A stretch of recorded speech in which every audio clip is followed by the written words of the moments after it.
Hi, we're back. Podcasters Unleashed. Nice to have you here. Today we've got a very interesting subject, and it's called "What's your kids' relationship with money?" So we're going to have that friendly debate. Feel free to subscribe, like, and share. But more importantly, now you're on the call, feel free to jump in, give your opinion as you do, and we will read out your opinion and we'll answer your questions. Anyway, without further ado, we'll just start to introduce my co-host, starting with Carla. I'm Carla, and I'm the host of the Wellbeing podcast, which is a podcast for parents and teachers of kids between the ages of 5 and 14 years old. And we talk about all sorts of topics that affect learning and well-being. And over to you, Victor. Yeah, hi, I'm Victor Osio. I'm the host of the Aspirant Entrepreneurs podcast, where we talk about all things entrepreneurship to the lifestyle of freedom. Over to you, Nelson. And good morning or good afternoon, everyone. This is Nelson J. Zambrano. I'm the host of Investing in America, where we talk about how to invest in the United States, and also incredible interviews with dynamic entrepreneurs and their best business practices. And over to you, Kaola. Thank you, Nelson. So my name is Haula, and I'm the host of the podcast Women with Stories, where I share real stories from real women, expat women living in Paris, and how they rose above different challenges. Back to you, Simon. Thanks a lot for that, guys. So today, our first question is we're going to start, before I forget, disclaimer. We are not experts in this industry of bringing up children with money, but we all have our own personal experiences. So today is just going to be about a happy chit chat between you, our guests, and us ourselves, just debating from our personal experiences and what we know, the best way to handle children when it comes to money. And if you haven't got children, you can always talk about your own personal experience, because that is surely valued as well. So Carla, starting with you, what age did you start giving your children pocket money? Well, with my older children, I didn't start giving them pocket money until they were around 10. That was just based on what my belief system was, and the fact that I didn't feel like they needed it. We just had this kind of relationship where they didn't really need pocket money. When they needed something, they would just come to me, and I would decide if they were getting it or not, basically. And I didn't really think about, because I didn't really know. I was a teen parent, so I didn't really know much about money myself, and I didn't really know anything about teaching my kids about money other than helping them to not spend everything all at once. But with my son, who's now 10, he started getting pocket money when he was around 4 years old. And I kind of figured that at the age that they keep asking for things would be the best time for them to be given pocket money and start learning to manage a little bit of money themselves. Okay. Victor, you've got children. I'm going to ask you the same question. What age did you start giving your children pocket money? I think, thank you, Simon. I think it was a fantastic answer from Carla. But for me, we started about 5-6 years old. So because of the way we were brought up, being my dad and my mom, we were traders. My mom was a trader. My dad was a businessman, but I usually stay with my mom after school. So I'm used to handling money, because she's as a trader, the manager is just there. So I'm used to handling money. So that is why we started from a very young age for the kids, and up till now, I'll say from my own experience, that is how we pushed it towards them. So we started at a very young age, about 5-6 years old. We started having pocket money. Okay. Let me just jump to Howler there. Howler, obviously you haven't got children, but obviously you've been brought up. What is your circumstances? Because you're also Muslim, so it'd be interesting to know that aspect of when or if you did or didn't get pocket money. Actually, it's a very interesting question, because we have a lot of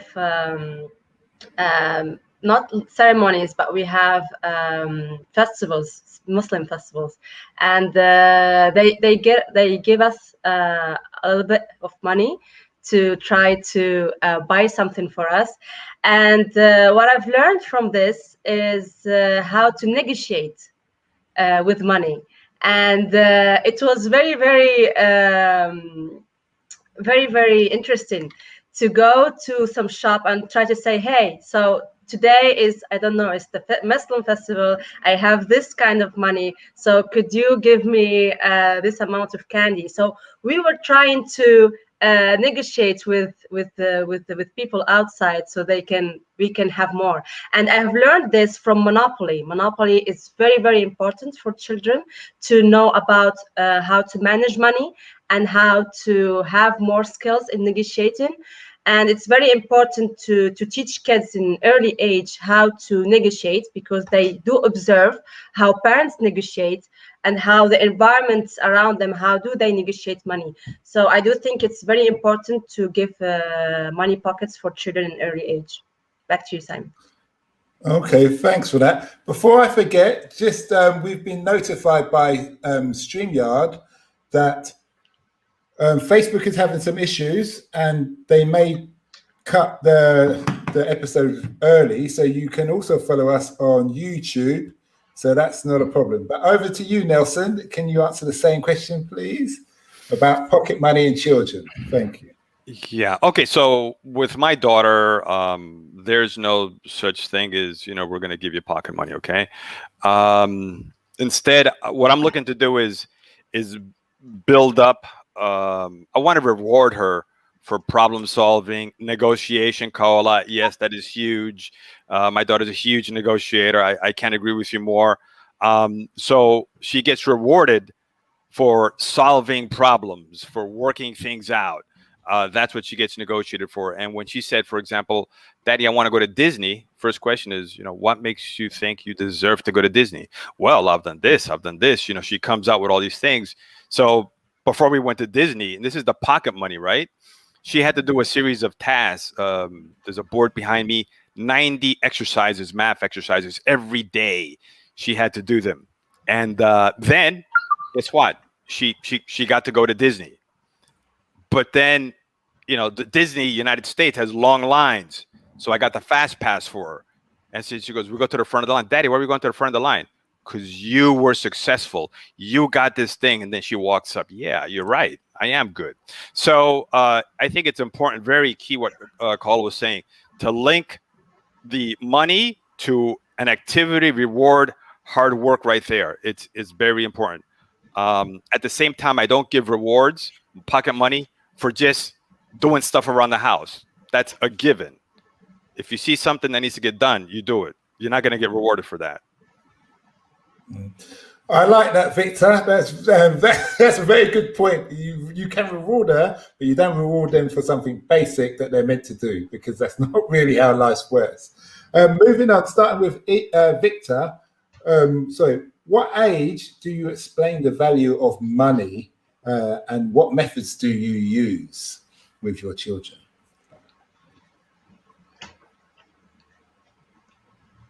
Sorry, Victor, we can't hear you, please. Can you unmute yourself? Thank you. Okay, like I said earlier on, I was introduced to the concept of money at a very young age.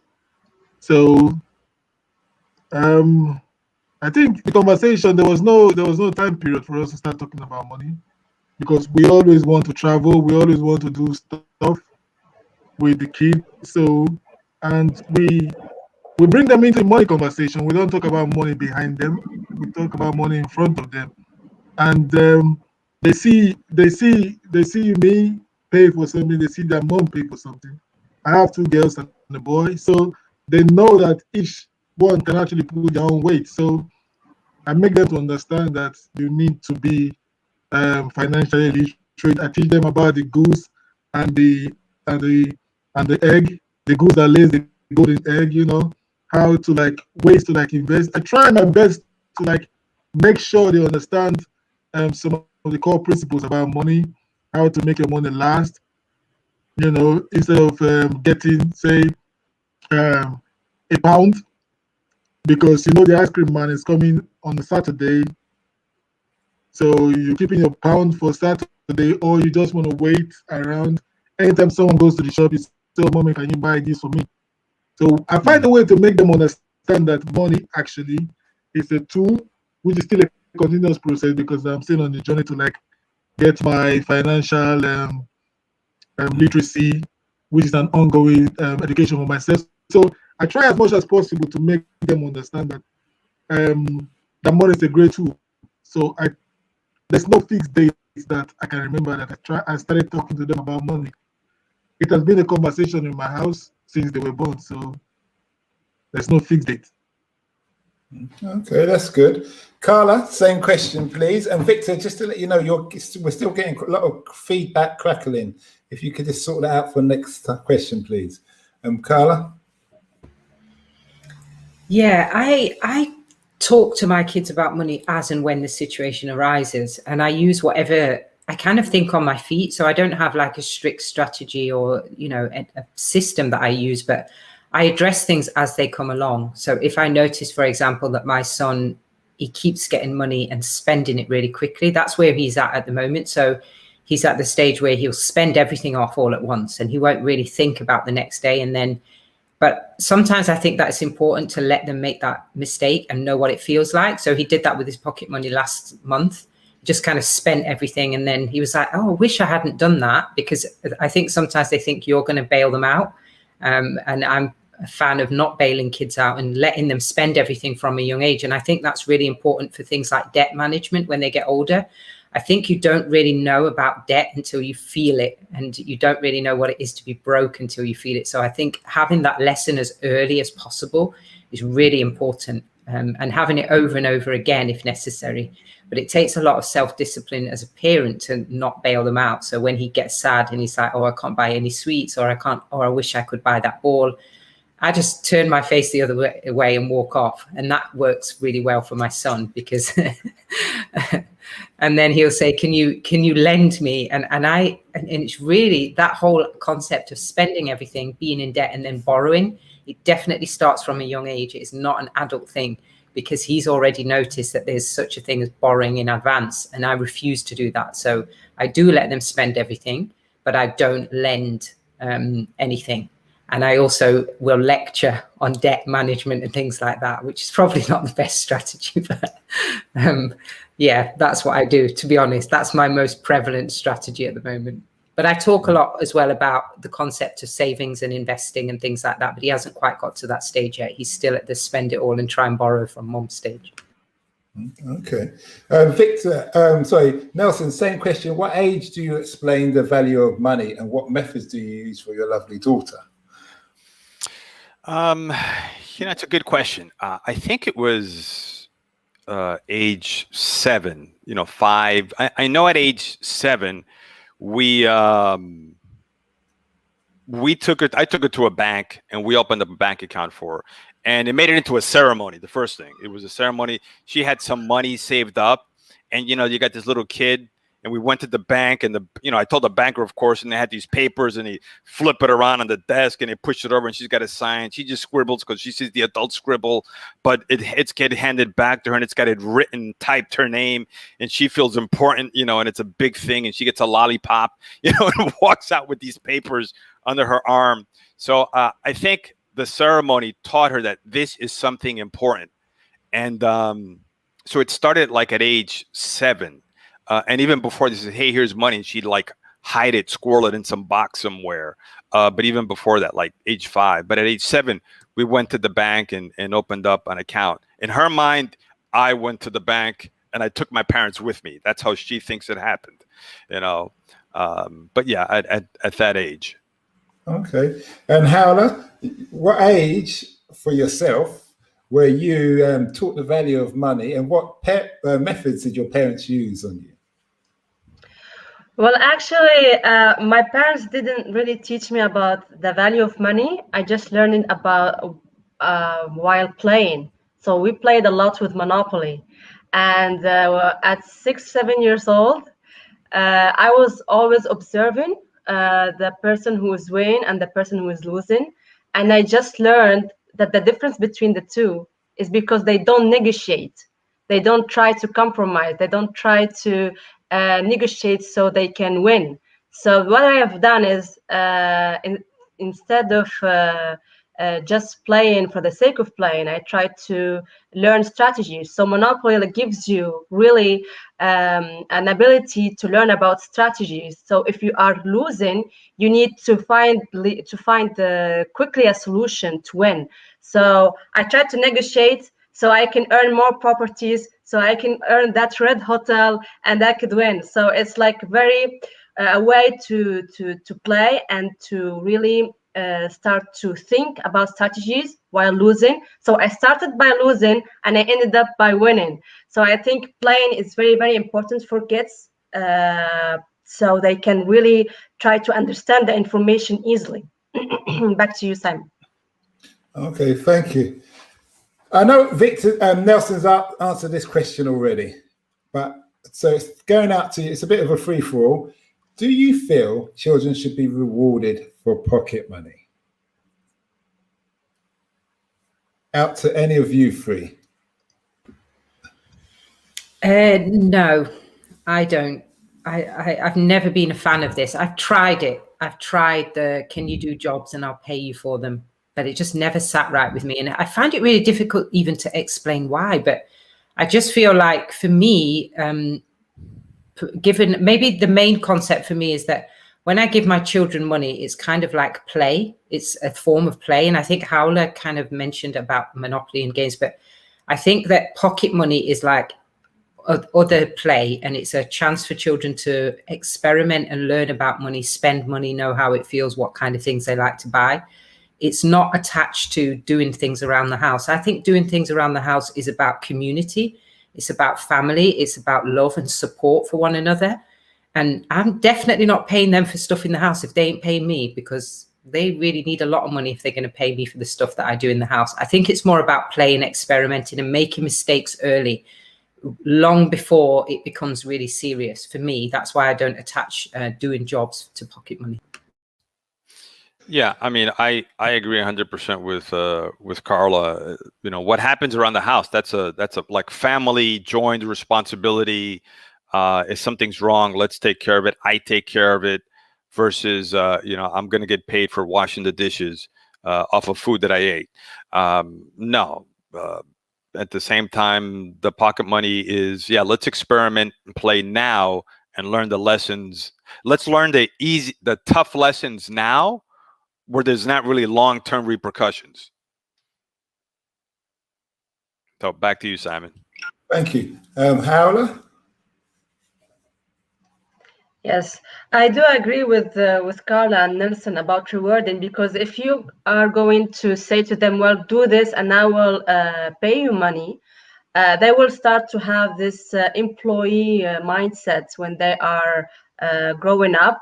And they will be like, okay, I'm just gonna take this job from 9 to 5. I'm gonna have my paycheck at the end. So they will start to develop this pattern. Everything they do, they will do it for money. Their job, for their families, for their friends. They will do it, everything they will do it for money, and they will lose this part of ethics and value that was that parents try to really put in them in the young age. So I do think it's not the best advice. I don't have children. I didn't try it, but I do think if I was a kid, I wouldn't like this way. And I think a lot of families entrepreneur and dads entrepreneur, when they want to teach kids about money, they don't give them money. It's different. They give them experiences, and they let them see how the world operates. So it's very different. Back to you, Simon. Thank you. Yes, Simon, if I want to come in, there is that. See, as a parent, I wouldn't support paying for chores, because we're all in the house together. So whatever goes, except they do something extra, something that is really, really extra in the house without being told. That is not supposed to be their usual chores, their daily chores, Simon. So on that note, it's not like you're being rewarded Yeah, like what Hala says, say, oh, you okay? Yeah, you do for okay. So you find a way, you just find a way, but I will not like label it to be like I'm rewarding you for this, but I'll find a way to just make you like, okay, you did something nice. I might give you £1, but Mhm. I won't reward it. I won't like label it. That's what I was saying. Okay, that's good. Going on to the next question. I'll start with Carla. Have you taught your children about credit cards? That's quite a Yeah, deep one. absolutely. I taught them by my own experience. Do not have a credit card unless you are a business or you're somebody that has a very good money management skills. Do not have a credit card. I don't believe in them at all. I think credit cards are one of the worst things you could do for your own finances and one of the worst habits you could teach children. And I know that they're really modern and people have all these justifications as why they have them. There's two things I hate about credit card. It's the concept of borrowing money that you don't have and not being able to be, unless you're really good with money, you can quite often be drawn into spending far more than you earn and being in this continual cycle of not even seeing your salary. You are just literally living off a credit card. And that's when you're really bad. That's when you're moderately bad with money. But if you're extremely bad with money, you can rack up debt after debt after debt, just getting these credit cards. And the second issue I have with them is with interest. The interest that companies charge on credit cards is really disgusting. It's immoral.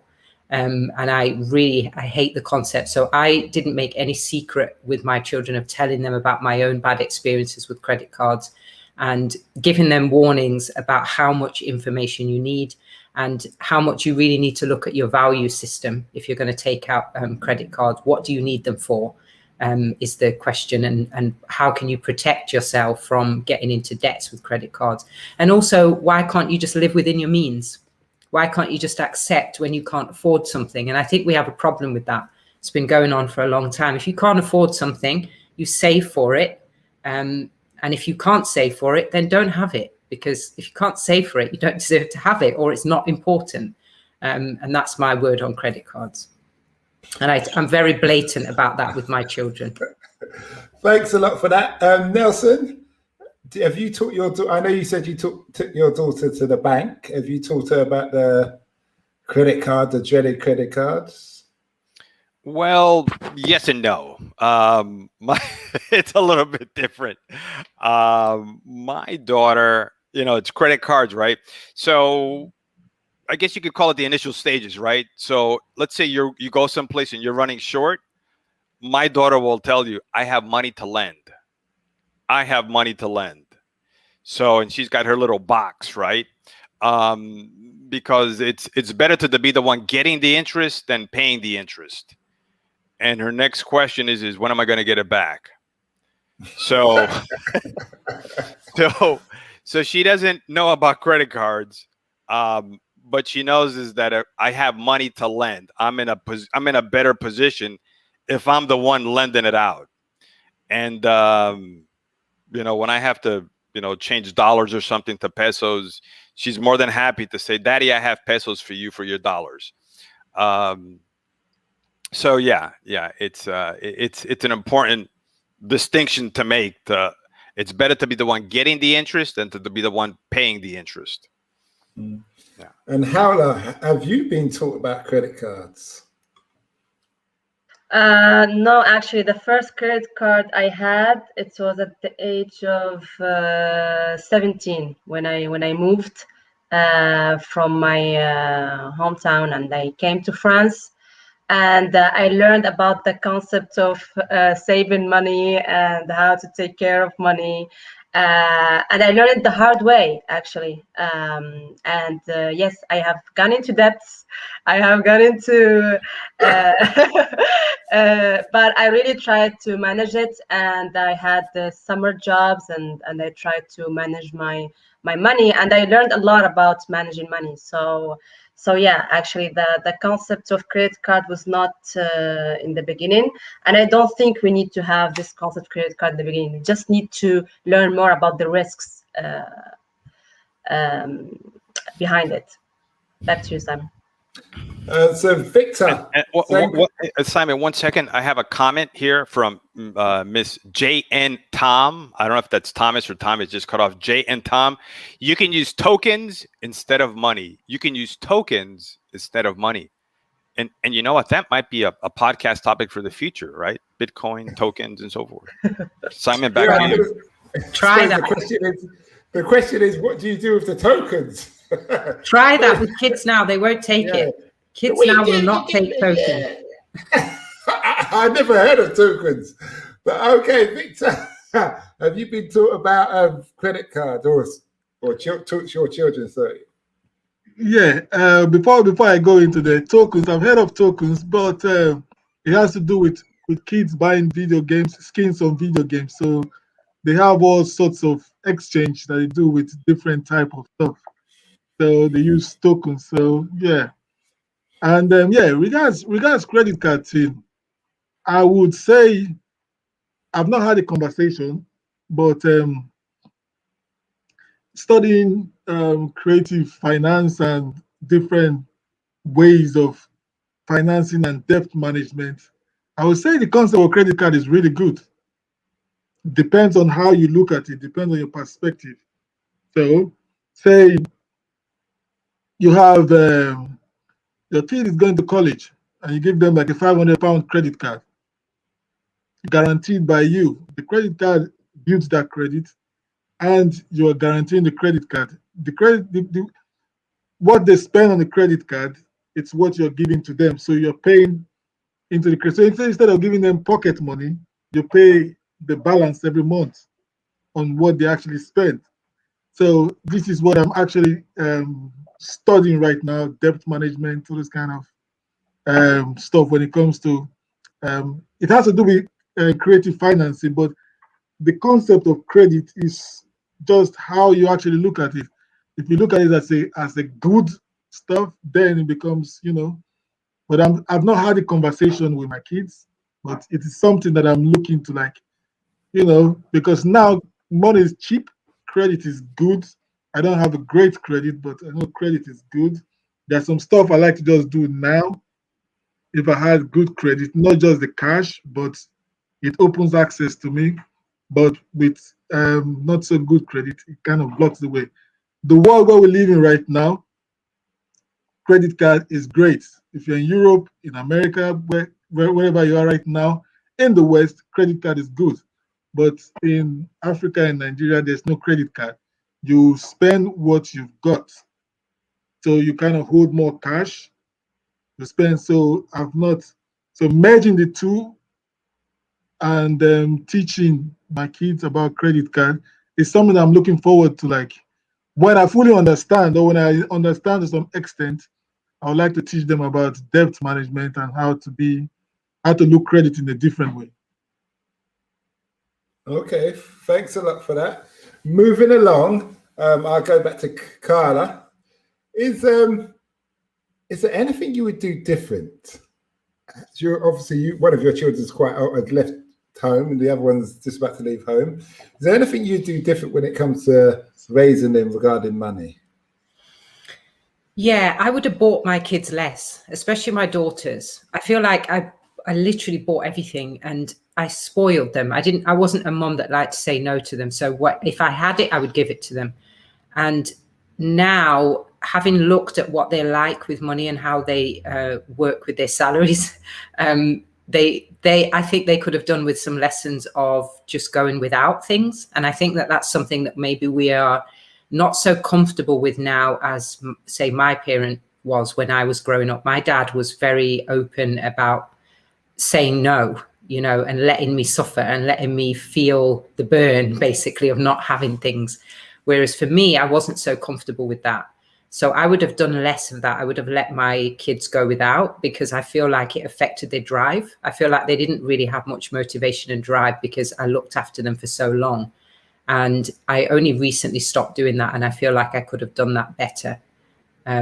But I think it's taken me time to get comfortable with seeing them struggle and go without things. I think the earlier they learn that, the better, really. Nelson, was there anything you would have done different? I know your daughter's quite young still. regarding teaching your daughter financial management and pocket money? It's funny because this goes almost hand in hand with parent relationships, right? So one parent may say, just like Carla's saying, I want to give them everything. If they want this, I want to just give. So not buy as much, okay? And then that kind of goes into what Kaola. I'm big into an experience, because a toy, generally 2 or 3 days after you get it, they're bored with it, right? But an experience like going to Disney, going to NASA, that sticks forever, and they'll talk about it and they'll dream about it, and it builds their imagination. So first is the conversation with the other parent, and then with the kid, to let them cry a bit, but they're going to get something so much bigger and better, which is the experience. So that, and even though she's small, whenever I see all those toys, I say to them, all I see is kind of like money going out the window of toys that she's not going to play with again. You see what I mean? I just see this pile of like money flying out the window. I don't even like to look at that stuff. So it's really the whole parent money conversation, and then the kids. Okay, thank you. Howla, same question. As a person who's not a parent, but on your upbringing, would you teach your children how to handle credit cards and all of those things? I agree with Nelson. I think the experience has no price, and I think if I'm going to be more in the entrepreneur side, I will try to make them know the value of money and the experience of money, and not just try to give them standards, ideas that school or society give them. For example, in the education system, they always learn about math, geometry, and all these kind of things, but they don't really learn the value of money. And that is very, very disappointing from the education system, that they didn't evolve. So I do think that we, as parents, and me as a future parent, maybe I will try to handle this situation, financial education to kids, and try to learn more for the financial freedom, so I can give them better future. Yeah. Okay. Carla, if I jump in, Carla, I think you are in a fantastic position right now, because if I had had this kind of conversation before I had a very deliberate conversation about how to handle kids and finance before I had mine, I think I would have been in a better position to make things happen for them. So I think you have great advantage right now. So that if it's financial freedom, or if that's the lifestyle that you want, you can actually have that. You won't have to like start retweaking like most of us are doing now. We have to like start figuring things out, but you can be some steps ahead of us. Yeah. And regards the question, if I have any, I think sometimes I tend to overcompensate after going hard. Then I just want to like let loose and just let's go and do all sorts, And in the last couple of years, say 4, 5, 6 years now, we've been enjoying some good experiences, going traveling, doing all sorts of stuff, and I think we are having fun. But if there's any regret to say, I would say I would have been more intentional about financial literacy for myself, instead of just going the way I was taught or the way I saw it being done by my parents. I would have been more intentional about it, learn more about debt, learn more about financial management, money management. I would have, because you can't give what you don't get. You can't give what you don't have. So if I gain those knowledge as early as possible, I think I would be able to like give out to them. So I think my regret is not starting on time. Financial management. Over to you, Simon. Thanks a lot. That was a very good answer. This question is actually dear to my heart because it's something. One second, Simon. We've got a comment in. I just want to read it out from Matilda Tavavian. Okay, our very own Matilda is somewhere in the ether universe. Okay, in my culture, parents don't talk about money that much. Unfortunately, they cater their child till the child is ready to move out. Even when they're in their 40s, you can still live with your parents if you want to. So yeah. And Matilda, part 2, value of money is very important to teach our children. I wish some cultures can realize it's not taboo to talk about finances. Ooh, the dinner table. I'll read it out again. Value of money is very important to teach our children. I wish some cultures can realize it's not taboo to talk about finances. Matilda, thank you. Back to you, Simon. Thanks a lot for that, Nelson. Just to let the audience know, Matilda couldn't be with us today, but she's obviously with us on the other end, so that's great. This question is quite dear to my heart because my daughter's 16, and she says she wants to get a Saturday job, and her mum says she should, and I say no. I say no because she's doing 3 A levels, economics, physics, and biology. And those are hard subjects. And I want her to be able to dedicate her time to those subjects. So it's a bit of a dilemma. So I'm interested to hear you guys' opinion on this, starting with the lovely Carla. Oh, before that, we'll just read out a comment. Go on, Nelson. Okay. And Simon, I'm going to ask if you could read out your statement at the end. From Donna Francis, I agree with Carla. No matter how strict I am with my daughter, I try to give her everything. Everything I didn't get. I hope that doesn't come back to bite me. Ooh, Donna Francis, thank you for that honesty in that question. All right, Simon. Okay. Donna Francis, thank you. So just a quick reminder, the question is, should your child solely focus on the education when they're able to work, or should they be able to have a Saturday job and learn and understand about money? This is a good one. Yeah, this is a really good one. And I think I'll weave a little bit of a response to Donna into this as well. I think sometimes it can come back to bite you, Donna. And what I learned with my daughters is that, okay, if you're going to make the choice between studying or working or even not doing anything at all, just living at home and living off your parents, what we have to teach them is that each choice has a certain set of outcomes. And if you, for example, if you're going to choose to be a student full time and you're going to go hard and you're going to try and get a really good career, you can't look like an Instagram model on my money.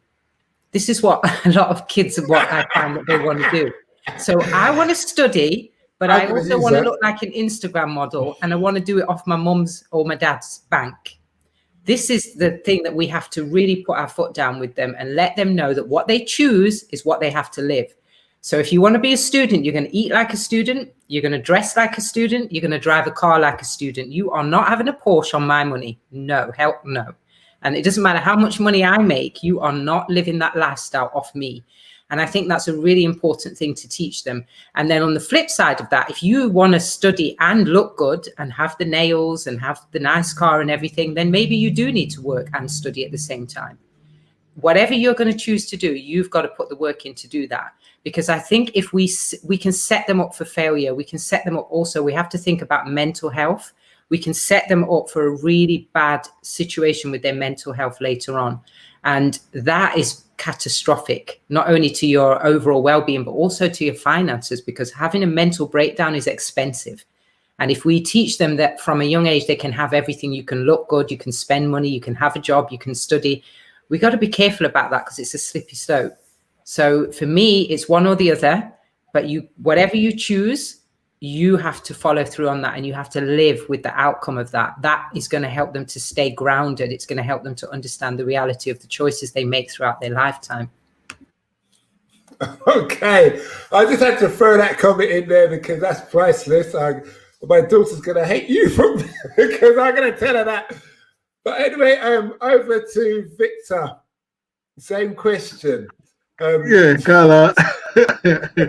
nothing beats that. You can't Oh, look like an nothing beats that. See, you will be the not too liked mom right now, man. No one's gonna like you right now because that is the hard fact. You can't look like an Instagram model on my money. No, no, no, no. If you want to look like an Instagram model, go home. Oh, yeah, let me calm down now. Okay, that was a nice one. Yeah, Simon, I think you should trust her to have a Saturday job. But the reason is why? Is it just because of the studies? She needs a break as well. So doing that Saturday job might actually help her. So you should ask yourself, why are you trying to stop her from doing this? Well, I know why. I know it's the fact that she wants to be an orthodontist. We've got her career mapped out, and she's studying. She needs to get A's because it's like to want to be a top surgeon. It's a tough industry, and there's Pacific universities in London, well, 2 that you go to, and people from around the world, around the country, are all vying to get into there. So I want 110% dedication. But I was thinking of a slight compromise where you can do your Saturday job. If your grades drop, it stops. Just like that. But anyway, over to Howler. Howler, what would you think? And then Nelson.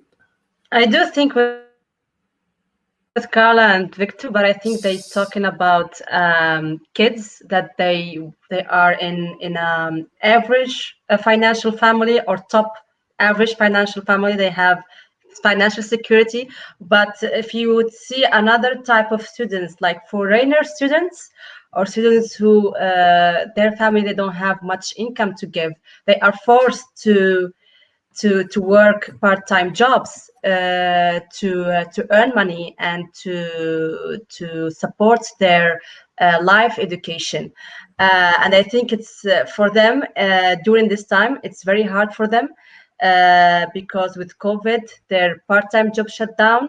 Their families, they can't afford them money, and they really are in a toxic mental health for the moment, and it's very depressing to this kind of students losing their part-time job like that.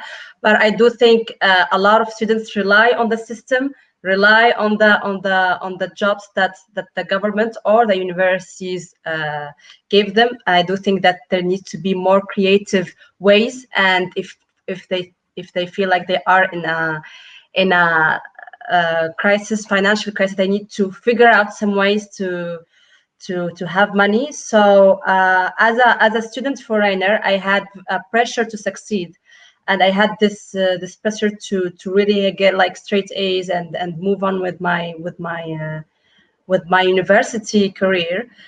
And then I had done like summer jobs during my university's years, and I realized that really the value of money, and I realized that really money is very difficult to have, and that's how I learned the value of money.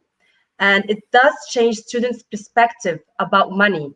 And when they go into the field and they experience how money is very hard to give, and they really need to love their job, they will try to find new ideas to come up with, so they can have more financial freedom. Back to you, Simon.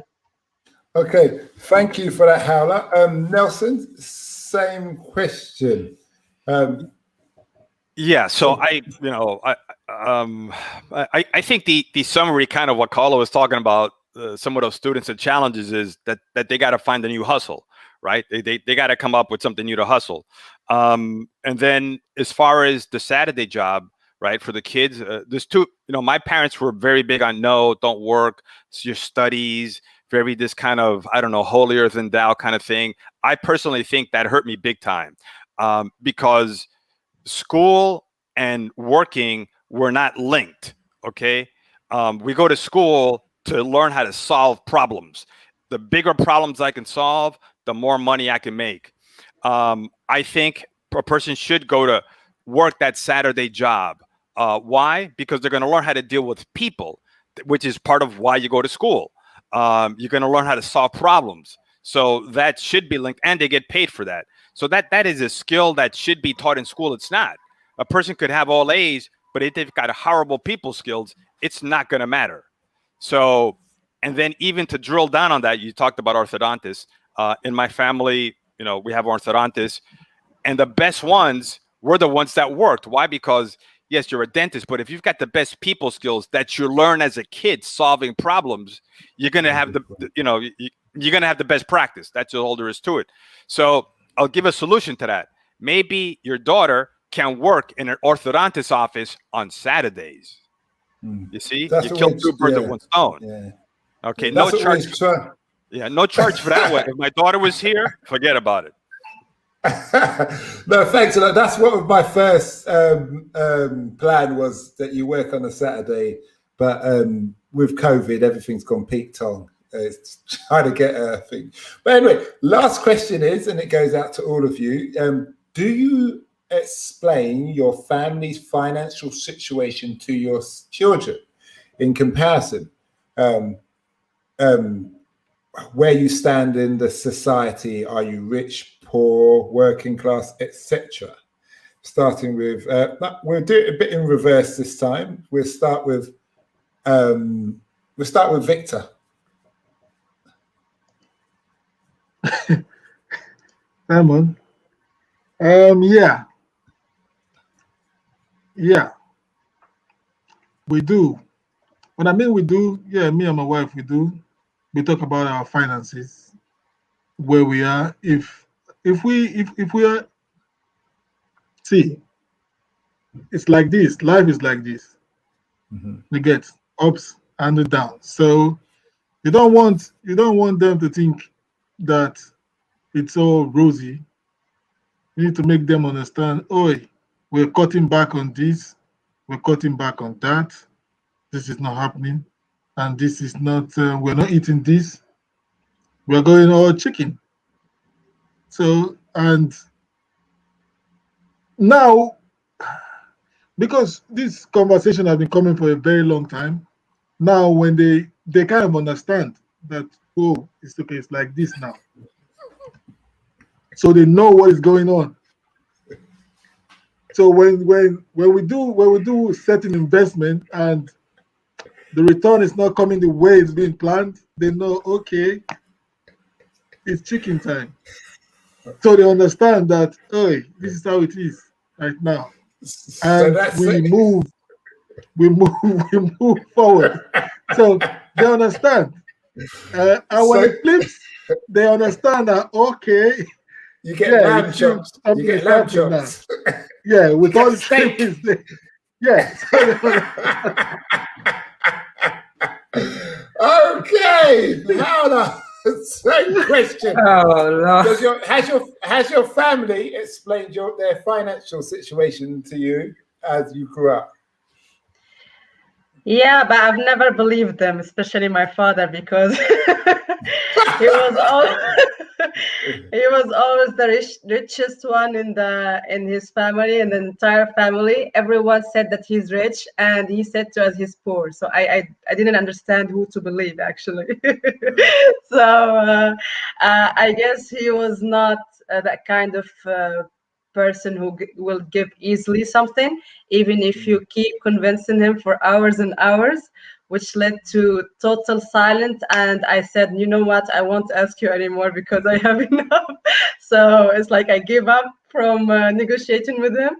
But I do think when I have money, I do value it a lot when I was a kid, and I try to multiply it, or I try to go and try to save it. So my mom, she was stay-home mom, and my father, he was handling all the financial situations. So if we really want something, we need really to be to deserve it, or when he is in a good state of mind, he could respond to that, but not all the times. And I learned the hard way, believe me. Okay, that's good. Nelson, same question. What were you going to say, Simon? I'm sorry. So it's the same question. It's just, have you explained your family's financial situation to your children? Okay. Well, the first thing I want to say is that I like chicken. Okay, that's the first thing I want to. Let's just lay that out there. I like chicken. But is it regards? I mean, I think about myself, right? My parents hid a lot of stuff, and it was taboo and all that. And I don't hide it from my daughter. I always look to ask her questions to see what she's thinking, because kids, and Kaola hit on this real good. For kids, this is all a big game. At that age, it's a big, so I got to make it into a game for them too, instead of, this gloom and doom and, we're rich or we're poor or we're middle class or whatever. It's all relative. So I ask them and I make it into a game, and I always ask them, what are they thinking? So for example, I like looking at houses. So we went one time looking at, and this is an example, we went looking at houses, and beautiful house, panoramic view. And it was only my daughter and myself and my uncle. And at the end, it had a beautiful pool. And I said to her, Sarah, what do you think? She goes, Daddy, this is not a good neighborhood. This is no good. This is not good. And I said, really? Why do you say that? What makes you say that? She goes, Daddy, there's no kids for me to play with. There's no kids here. And it was amazing how, in the value system of hers, that was the important thing that a neighborhood had to have. If it didn't have kids, it doesn't matter that the house looks like a mansion. It has to have kids. So for me, I think it's important that we make these things, look at it from their view, and make it like into a game, because they love to figure out the game and the Monopoly and all that to them. If we make it, because then the game teaches the problem solving, right? And that's all it is. The Saturday job is solving a problem. And the more they get, and the quicker they solve it, the faster they get paid and get raises and make more money. So, that's how I look at it. I look at it that way. Okay, thanks a lot, Carla. Your expertise, please. Yeah, I talk to my kids about this a lot, and I've always been really honest with them about my situation, but I don't compare my situation to anyone else's. I always keep the conversation about what's happening in our house and about us and what we are doing as a goal, or where we are at. So if I change jobs and that changes my income, or if I take a break from working and that changes my income, I'm really straight with them about that. And like I said earlier, I'm not afraid to say no now. And I'm also not afraid to let them know what the priority is for spending at the current time, and why they can't have something or why we're not doing something. I will always give a valid reason for that. But I don't compare myself to the labels in society, upper class, lower class, rich, poor, all that kind of thing. No, I don't think that that's a good thing to do. And I stay away from the concept of being poor as well, because you can be rich with finances, but be poor with values. And I think that's a lot worse of a situation to be in. I'm very much a values person, and I talk a lot about that with my kids. So for example, if I see my son throw his clothes down on the floor and not put them away nicely, it wouldn't matter if that was £100 worth of clothes or £1,000 worth of clothes or £10 worth of clothes. For me, it's the principle. It's the respect, it's the values, it's the concept of valuing what you have and being grateful for what you have. And I really talk a lot about that. And if I'm going to compare my child to anyone else or myself to anyone else, it will always be in relation to values, not in relation to money or our status with money. But at the same time, I talk honestly about our circumstances and our priorities in terms of spending and budgeting and things like that a lot. Okay, just the last one from Nelson there. Go on. Yeah, I just wanted to say, what Carla said there was key, right? So let's say the example of throwing something on the floor. That's their money. That's the value. That's how you value. They're valuing themselves. Just throw it on the floor. Because I have some relatives who do that, and in our families we have this huge difference, and they don't seem to. They haven't made the link yet. Is that part of their bad financial situation? They throw their stuff on the floor. They don't see that link. There's a huge link of throw my clothes, that's their money. That's the sweat equity that they've traded for the money. They've thrown it, and then they said, well, why are these guys better? Well, we don't live that way. So yeah, that's a huge thing, because that helps the bounce back because things are going to happen. Thanks a lot for that, Nelson. Now we've come to a close. Just reminding everybody. First of all, thanks for the people who've contributed.